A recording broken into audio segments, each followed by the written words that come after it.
একটাই কারণ আপনারা জানেন যে 4 নভেম্বর 2025 থেকে আমাদের বাংলায় আনুষ্ঠানিকভাবে এসআইআর এর কাজ শুরু হয়েছিল।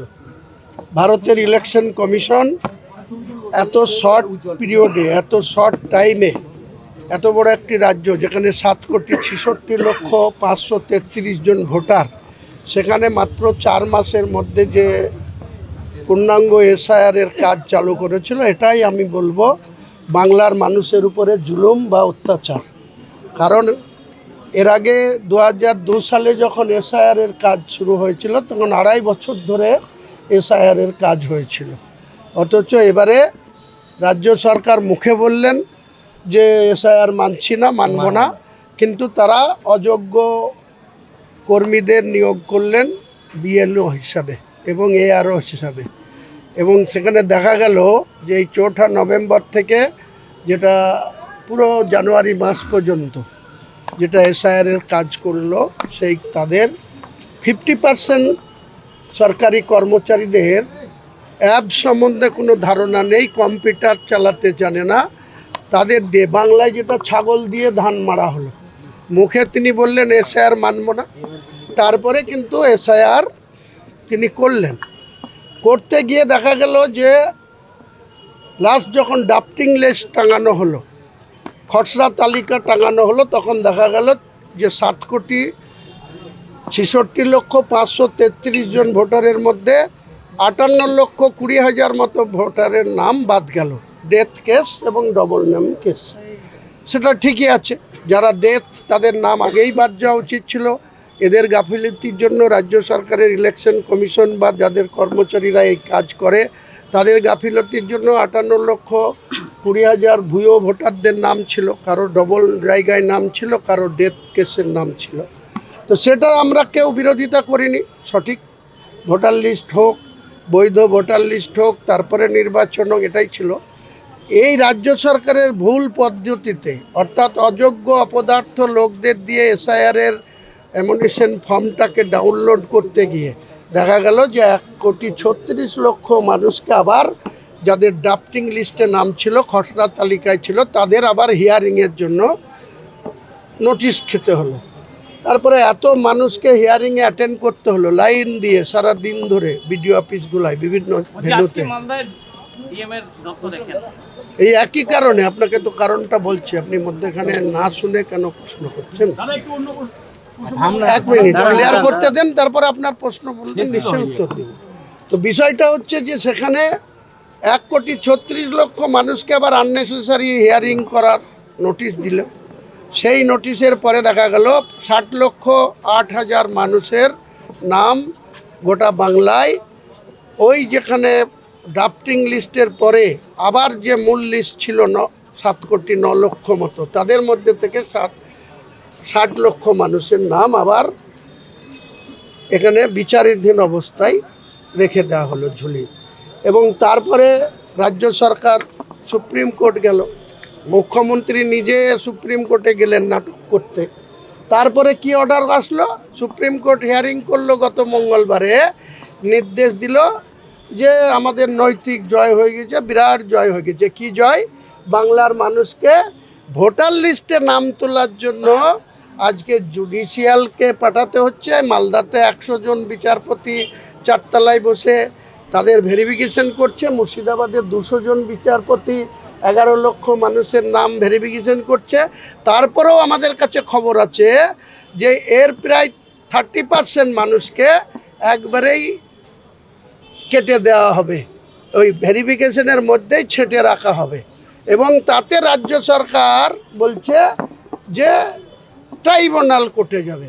আমরা পুরোপুরি প্রশাসনকে বলেছি, গোটা রাজ্যের সিওকেও বলেছি, ইলেকশন কমিশনকেও বলেছি, কোনো মতেই বৈধ ভোটাররা, ভারতবর্ষের নাগরিক, পশ্চিমবাংলার নাগরিক, যাদের ভোটার লিস্টে নাম গত 20 বছর ধরে আছে, কেউ 20 বছর ভোট দিয়েছে, কেউ 30 বছর ধরে ভোট দিয়ে এসছে, কেউ 5 বছর আগেও ভোট দিয়েছে, কেউ 21-এ ভোট দিয়েছে, 23-এর পঞ্চায়েত নির্বাচনে ভোট দিয়েছে, 24-এর পার্লামেন্টে ভোট দিয়েছে, তাদের ভোটার লিস্টে নাম তোলার জন্য ট্রাইব্যুনালে কেন যেতে হবে?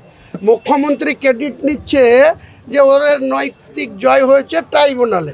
ভোটার লিস্টে নাম তোলার জন্য ট্রাইব্যুনালে যেতে হবে কেন?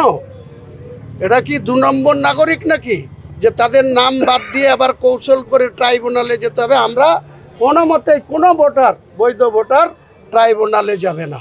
এই প্রশাসনকে, জুডিশিয়ালকে পুরো পূর্ণাঙ্গ ভোটার লিস্টে নাম তুলতে হবে। মালদায় 8 লক্ষ মানুষ, 12টা সিট, 22টা সিট মুর্শিদাবাদে, 62 লক্ষ ভোটার, সেখানেও 11 লক্ষ ভোটারকে এইভাবে বঞ্চিত করে রাখা হয়েছে। আমাদের মূল দাবি এটা। এবার আপনাদের কোশ্চেন। 30% নাম বাদ যেতে পারে এই অ্যাডজুডিকেশন থেকে, কেন এই আশঙ্কা করছে? আশঙ্কা করছি তার জন্য যথেষ্ট প্রমাণ আমার কাছে আছে।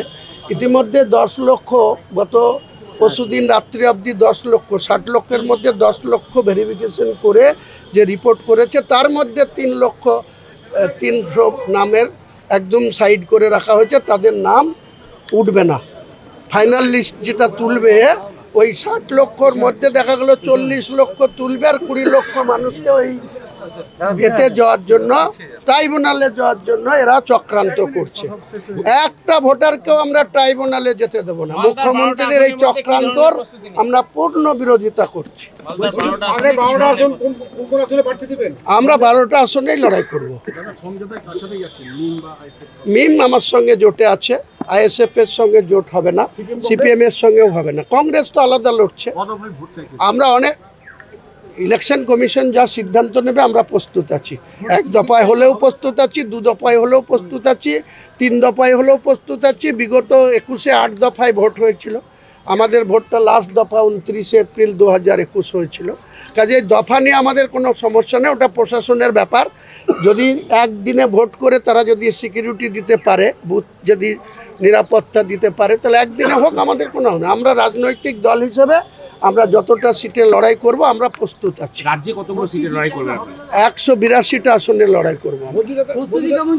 প্রস্তুতি খুব তুঙ্গে আছে।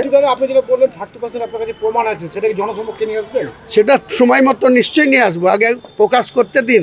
60 লক্ষ মানুষের যেটা এক্সিকিউশন, যেটা জুডিশিয়ালরা বসে বসে করছে, তারা ফাইনাল লিস্টে কত লক্ষের নাম অ্যাডিশনাল করছে, যোগ করছে, আর কত লোককে ওই ট্রাইব্যুনালে ফেলছে, তখন তো সুপ্রিম কোর্টে যাব এদের বিরুদ্ধে। সুপ্রিম কোর্টে যাব এই রাজ্য সরকারের এই চক্রান্তর বিরুদ্ধে। রাজ্য সরকার যেমন এটা নাটক করে সুপ্রিম কোর্টে গিয়েছে হিয়ারিং করতে, আমরাও এই সরকারের চক্রান্তের বিরুদ্ধে সুপ্রিম কোর্টে যাব। আমাদের জন্য সুপ্রিম কোর্টের দুয়ার খোলা। বলছি যে ট্রাইব্যুনালে যাবে। বলছি দাদা, আপনি যে কথাগুলো বলছেন, এসআইআরটা কি তাহলে কেন্দ্র রাজ্যের ষড়যন্ত্র? পুরো ষড়যন্ত্র। উনি মুখে বললেন আমি এসআইআর মানছি না, কেন উনি ডিউ টাইমে এসব অযোগ্য লোকদের বিএলই হিসাবে অ্যাপয়েন্ট করলেন? কেন করলেন?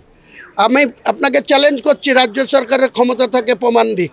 যে সমস্ত লোকদের বিএলও হিসাবে নিয়োগ করা হয়েছিল, অ্যাপয়েন্ট করা হয়েছিল, আইসিডিএস এর কর্মী, প্রাইমারি স্কুলের শিক্ষক, 50% লোকটা কম্পিউটারের জানে না।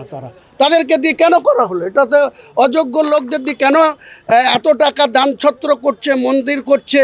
এটা যদি মনে প্রাণে করতো, যদি একজন করে এডুকেটেড ছেলে যারা কম্পিউটারে যারা এক্সপার্ট, তাদের যদি 15,000 টাকা করে স্যালারি দিয়ে 4 মাস যদি তাদেরকে 10টা করে বুথের দায়িত্ব দিত, 80 কোটি টাকা খরচ করলে টোটাল সুন্দরভাবে হয়ে যেত। আজকে চক্রান্ত করছে। আমাদের ভিডিও ভালো লাগলে লাইক এবং শেয়ার করুন।